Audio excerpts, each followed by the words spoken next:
우리 권사님들께서나 또 우리 교우들께서 제가 설교를 마치고 나갈 때 이렇게 인사를 나눌 때 이제 여러 형태로 말씀을 하십니다. 그런 말씀 가운데 오늘 은혜를 받았습니다. 오늘 참 좋았습니다. 이렇게 말씀하신 분도 많이 계시지만 또 늘 이렇게만 말씀하시는 분이 계셨어요. 오늘 말씀 감사합니다. 그렇게 표현하시는 것은 저는 삼양지일교에 와서 처음 들었어요. 이전에는 그냥 오늘 은혜 받았습니다. 그렇게만 늘 듣다가 말씀 참 감사했습니다. 왜 그런 말씀을 드리냐면 오늘 우리 시온 찬양대가 찬양을 은혜롭게 했는데 오늘 찬양 참 감사했습니다. 너무 감사해요. 박수 한번 하겠습니다.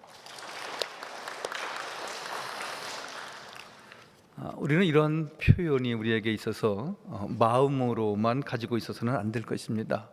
혹시 이제 여러분들 일부에 나오셨으니까 12시 되어서 식당에 올라가서 식사하시는 분들이 많지는 않으시겠지만 꼭 식사하실 때도 그렇고 늘 우리 지방에서 일하고 봉사하시는 분들 향하여서 오늘 참 감사합니다, 수고하셨습니다 하시면 얼마나 더 좋을까요?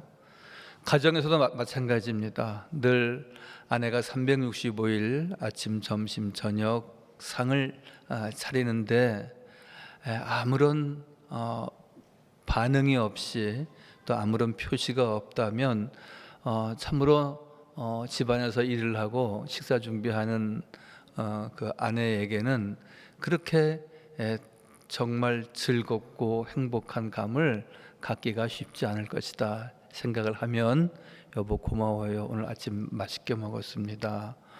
오늘 너무 밥이 너무 이렇게 차질지도 않고 되지도 않고 딱 좋습니다. 여러분 아침에 주일은 좀 그러시겠지만 평상시에 아침 저녁 식사하실 때 그 밥 냄새 맡으시면은 너무나 좋지 않습니까? 위에서 준비하는 아내 그리고 가족들에게 늘 고마움과 감사의 표시를 아끼지 않는 언제 우리가 고맙습니다, 감사합니다, 사랑합니다 그러한 말을 우리가 이제 연세 드신 분들은 얼마나 많이 할 수 있는 날이 있겠습니까? 별로 우리가 깊이 한 번 더 생각한다면 우리가 좀 더 마음에 두어야 되겠다 생각을 합니다. 인생에는 두 길이 있다는 것을 늘 말씀을 드립니다. 의인의 길이 있고 악인의 길이 있다는 것은 시편서의 말씀이 아니더라도 성경 모든 내용의 말씀의 주제이기도 합니다. 즉 복이 있는 삶과 복이 없는 삶으로 나누고 있습니다. 이 세상의 사람에 분류하는 방법은 건강하거나 약한 사람, 있는 사람, 없는 사람, 또 잘생긴 사람, 못생긴 사람, 또한 지방에 사는 사람, 도시에 사는 사람 그렇게 구분하면서 어떤 차이점을 둘런지 모르지만 성경 말씀은 그런 것은 아무런 의미가 없고요. 여호와를 잘 경외하고 믿음 생활을 잘하면서 복 있는 자의 삶을 갖는지 아니면 세상과 짝하면서 늘 말씀과 교회는 등지고 내 생각과 내 뜻대로 살아가는 복이 없는 자의 삶이 있다 말씀하십니다. 그래서 시편 1편 1절에 그 첫 번째 150편 가운데에도 1장에 그 1장의 첫 절에 무엇입니까? 복이 있는 자는 악인의 꾀를 쫓지 않는다. 복이 있는 사람은 세상적인 방법대로 살지 않는다는 것입니다. 세상적인 방법대로 사는 이들이 더 많습니다. 많은 사람들이 가는 길이 옳은 길은 결코 아닙니다. 그래서 늘 좁은 길 그리고 협잡한 길이 생명의 길이지만 많은 사람들이 나서지 않습니다. 복이 있는 인생은 하나님이 생각하신다 말씀하십니다. 시편 115편 오늘 12절에 보시면 여호와께서 우리를 생각하사 복을 주신다 그랬습니다. 의인의 삶은 하나님이 관찰하시는 것이고요, 여호와를 경외하는 자의 삶은 하나님께서 그를 생각하고 계시다라고 말씀하고 계십니다. 여러분, 우리가 어떤 형편과 처지에 있든지 하나님은 나를 알고 계시고 내 처지를 다 꿰뚫어 보시고 나를 생각하고 계시다, 그 말씀이 얼마나 우리를 든든하게 하고 우리를 행복하게 하시는 말씀입니까? 복을 주시는 것은 하나님의 본성이십니다. 그래서 하나님은 사랑, 축복, 은혜, 구원, 평강 등의 본성을 가지고 계시다 말씀하십니다. 또한 하나님께서는 창세기서를 통하여서 먼저 말씀하시기를 나는 네게 복 주기를 원한다. 네 씨가 번성하고 창대해지고 하늘의 별과 같이 땅의 모래와 같이 번창하기를 원하신다, 그렇게 말씀하십니다. 즉 하나님께서는 창세기를 통해서 우리 인생에게 첫 번째 메시지가 나는 네게 복 주기를 원한다. 사랑, 축복, 은혜, 평강, 구원의 본성을 가지신 여호와 하나님께서 우리에게 하늘의 별과 같이 땅의 모래알 같이 무수하게 내 민족을 창대하게 할 뿐만이 아니라 그 민족을 여호와께서 든든히 지키신다 말씀합니다. 번성이라고 하는 것은 시편 132편 5절에 보면은 식료품도 풍족하게 하신다 하셨고요, 신명기 28장 5절에는 내 광주리와 떡반죽 그릇이 복을 받을 것이다 라고 말씀하십니다. 믿음의 그릇대로 하나님께서는 그 떡반죽 그릇에 풍족하게 하고 우리의 삶을 물질적으로 만족하게 하시는 여호와 하나님을 경험하고 은혜를 입는 우리 모든 교우들 꼭 되시기를 바랍니다. 내가 30년 50년 믿어봤더니 아니야, 나는 아닌가 봐. 여러분, 나를 은혜의 통로에서 나를 배제하거나 나를 가두시면 안 되는 것입니다. 이스라엘 백성이 1년 후에 4년 후에 가나안 땅에 들어갔습니까? 긴 광야의 생활 40년이 지나고서야 가나안에 들어갈 수 있었던 것을 여러분들 잘 기억하지 않습니까? 긴 세월이 필요한 경우가 있습니다. 장시간 하나님 앞에 매달리고 간구하며 기도해야 할 일들이 우리에게는 수없이 많이 있는 것입니다.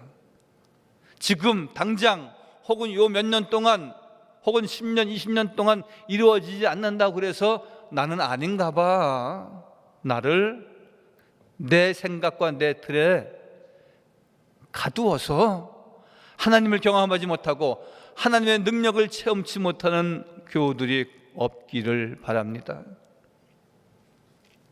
그래서 오늘 115편 13절 말씀에 높은 사람이나 낮은 사람을 막론하고 여호와를 경외하는 자들에게 복을 주시리로다 말씀합니다. 여호와 하나님께서 우리를 생각하사 복 주시기를 원한다라고 말씀하시며 높은 사람이나 낮은 사람이나 이스라엘 백성들이나 아론이나 모든 이들에게 하나님께서는 다 은혜 베푸시기를 원하신다고 말씀하고 있습니다. 거기에서 나를 열애시키거나 나를 빼어놓고 우리가 객관적인 구경꾼이 되어서는 안 된다는 것입니다. 여러분들은 삼양제일교회 주인이고요, 하나님 나라의 은혜 받을 복 받을 귀한 믿음의 축복의 성도입니다. 모든 예배는 나를 위해서 있는 것이고 모든 집회는 우리의 가정을 위해서 있는 것이고 삼양제일교회는 나를 위해서 있는 것이다 생각하시면서, 물론 이 집의 주인은 예수 그리스도이시고 하나님이 계신 성전이지만 요는 내가 모든 예배와 모든 은혜의 자리에 내가 주인공이 되어야 한다는 것입니다.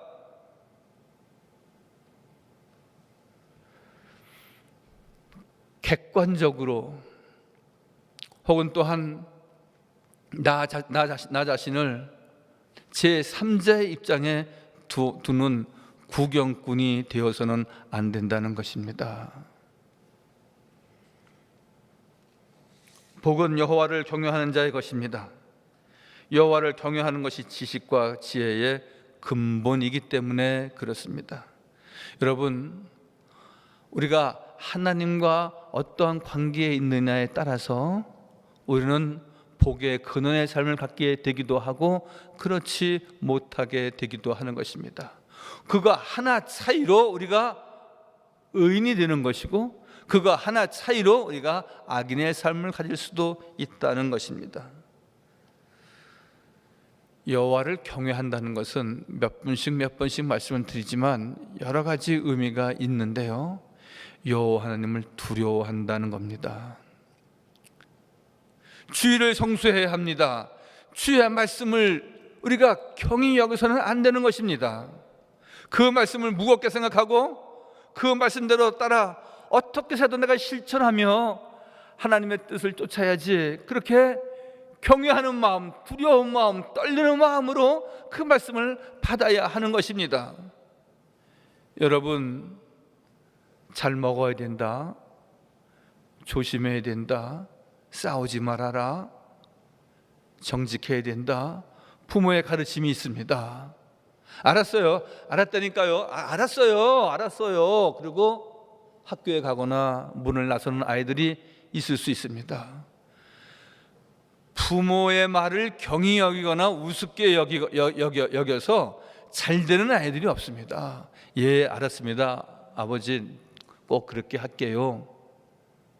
집안에 무서운 사람이 있어야 됩니다.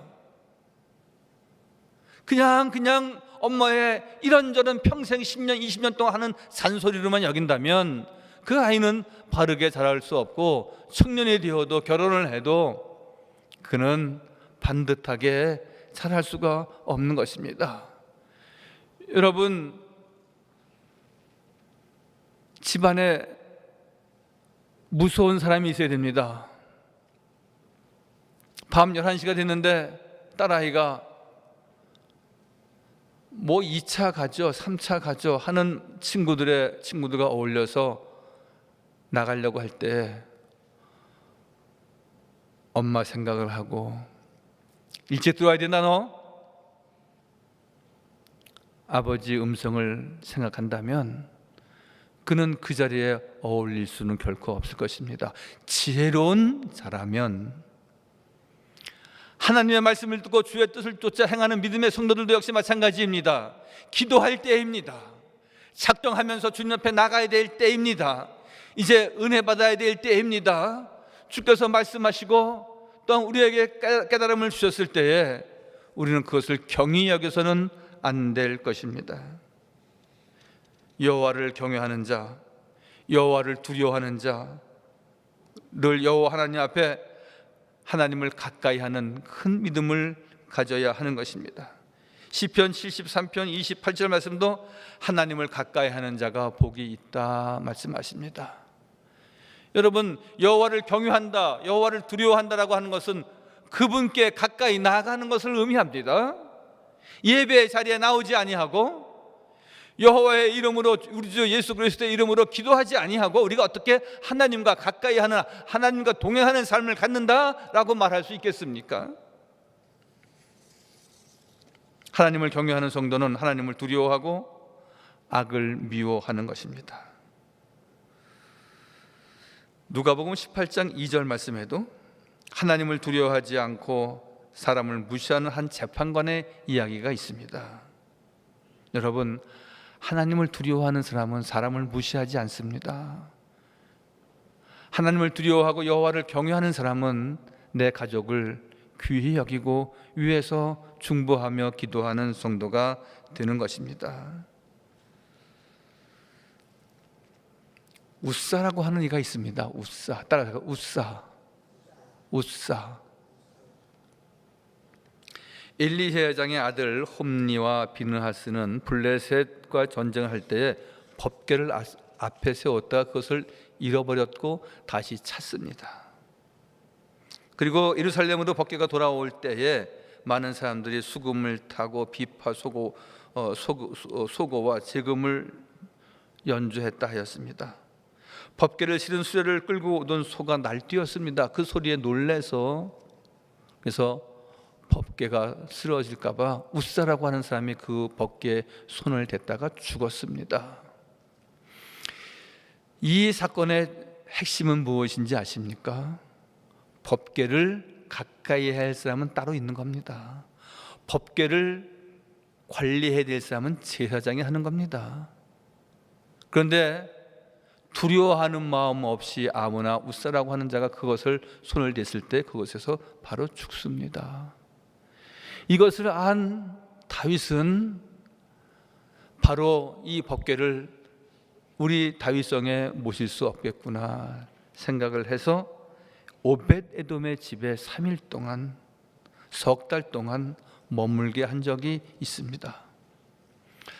이 말씀의 요지는 하나님의 말씀을 두려워하고 그리고 그 말씀을 귀히 여기고 존중히 여겨야 된다는 뜻입니다. 여러분,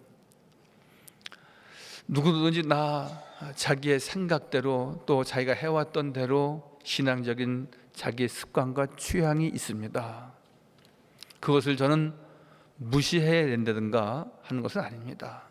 그러나 정말 내가 바르게 믿고 있는지, 내가 정말 주님 앞에 바른 헌신을 하고 있는지, 주님 앞에 바른 예물을 드리고 있는지, 내 자신을 돌아보고 성찰하면서 두렵고 떨리는 마음으로 내가 교정하고 수정해서 때에 따라서는 유턴해야 될 부분은 유턴을 해서 세상 등지고 더욱 주님께 말씀과 성경 가까이 나아갈 수 있는 믿음의 삶이 되어야 한다는 것입니다. 14세기 유럽에 흑사병이 돌았던 때가 있습니다. 2,500만 명이 죽었답니다. 2,500만 명.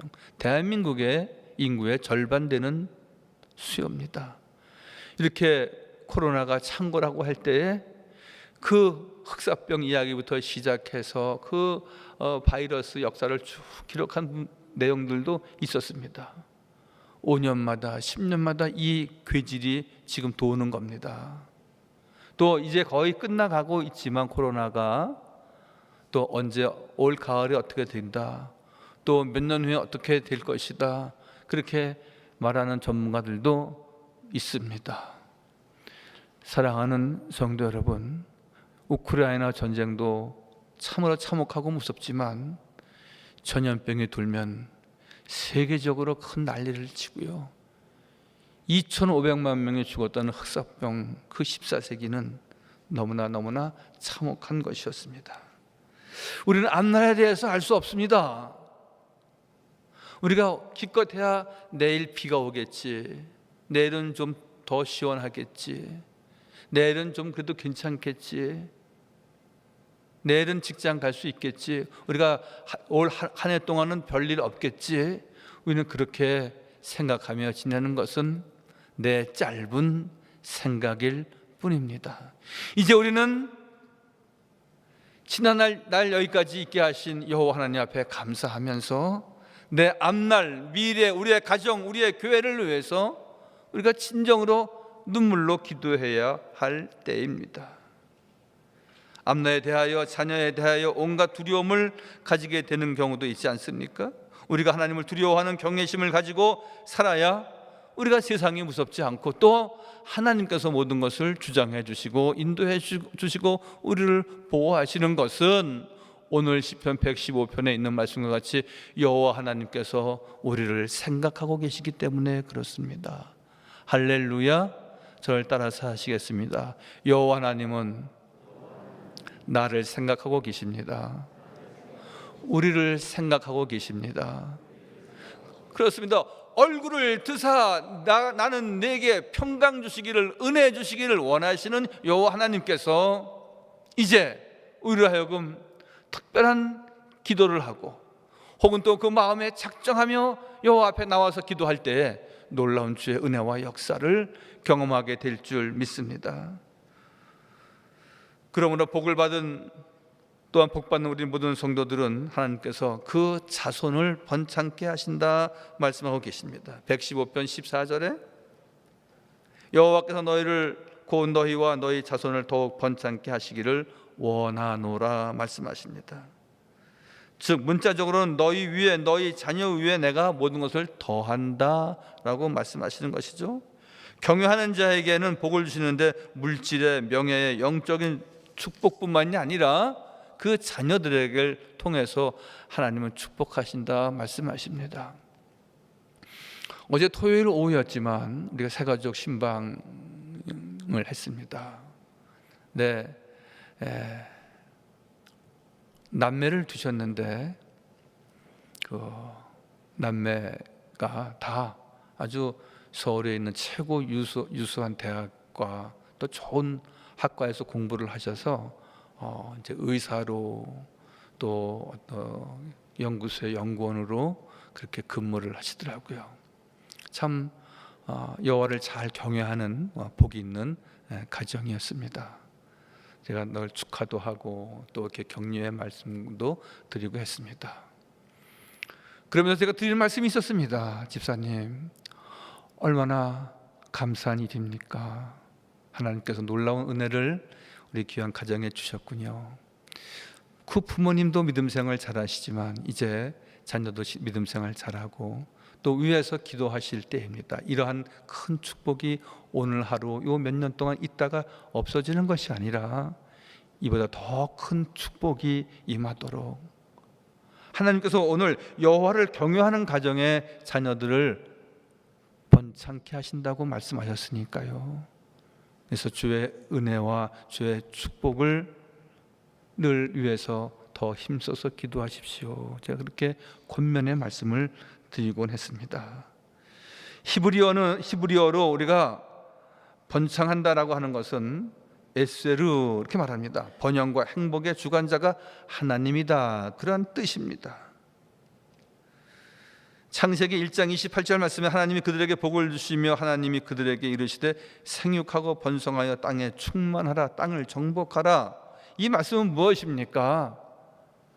그 부분에 있어서 최고의 권위자가 되어야 된다는 것이고, 그 권위자로 하나님께서 생각하셔서 그를 세우신다는 약속의 말씀입니다.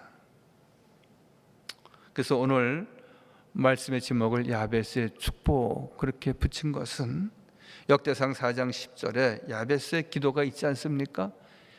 이 야베스의 기도가 이거 딱 한 줄밖에 없어요. 그런데 무엇입니까? 주께서 내게 복을 주려거든 나의 지역을 넓히소서, 이렇게 말씀합니다. 오늘 말씀의 핵심은 여기에 있습니다. 여러분, 우리의 삶의 폭이 이제 점점 넓어져야 된다는 것입니다.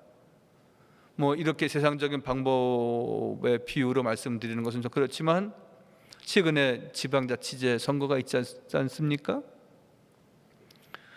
구의원 나오고 그 다음에 한 4년 8년 하면은 시의원 나오고 또 지역에서 또 이렇게 신망을 얻으면 구청장도 나오고 그러면서 또 국회의원 여의도에도 또 이렇게 진출하고 그렇습니다. 그런 삶을 우리는 사회에서 그의 지경이 넓어졌다, 그렇게 우리가 말할 수 있을 것입니다. 그러나 우리의 신앙적인 지경은 어떠한 것입니까? 내가 나만을 위해서 기도했더라면, 여러분, 우리의 기도의 지경이 넓어진다라고 하는 것은 내 가족을 위해서, 교회를 위해서, 그리고 믿지 않는 내 친족들과 지인들을 위해서 우리가 기도의 지경이 점점 넓어져야 한다는 것입니다. 또 우리가 은혜의 삶을 사모하는 심령이 되어야 됩니다. 우리의 은혜의 지경이 넓어지려면 어떻게 해야 됩니까? 뭐니 해도 주일 성수하면서 신앙생활하는 것이 최고지. 나는 주일은 꼭 지켜, 1년 52번 주일은 나는 안 빠지거든. 물론 훌륭한 신앙인입니다. 그럼 거기서 벗어나야 됩니다. 한 발짝 나가야 됩니다. 은혜의 자리로 나가야 됩니다. 저녁에도 나와야 됩니다. 금요 기도회에도 참여해야 됩니다. 가정 예배도 드려야 됩니다. 점점 한 단계, 두 단계, 세 단계 우리의 믿음의 지경이 넓어지지 않으면 지금 내가 가지고 있는 주일 성수하는 것조차도 쪼그라들게 되어져 있습니다. 여러분, 코로나가 오니까 어떻게 됩니까? 물론 저는 믿습니다. 우리 교우들이 다 비대면 예배 드리면서 다 주기도문하고 사도신경하고 그리고 축도할 때 말씀 듣고 축도할 때까지 여러분들이 늘 경건하게 예배 드리셨을 겁니다. 그렇지만 제가 들려오는 얘기는 그렇지 않은 경우도 종종 있다는 겁니다. 찾아오면 문 열고 나가서 방송 설교 그냥 다 듣다 말고요. 사랑하는 성도 여러분, 이 세상이 어떠한 식으로 우리가 변할지 우리는 분명히 알 수 없지만 분명한 한 가지는 여호와 하나님께서 우리를 생각하시면서 우리에게 복 주시기를 원하고 또한 우리의 삶을 늘 번성하고 번창하기를 원하시는 여호와 하나님께 이제 우리가 은혜의 자리에 더욱 나가도록 부흥회가 있습니다. 여러분, 모든 교우들이 다 열린 마음으로 기대하면서 만족한 은혜를 얻기 위해서 주 앞에 달려 나오시지 않았습니까?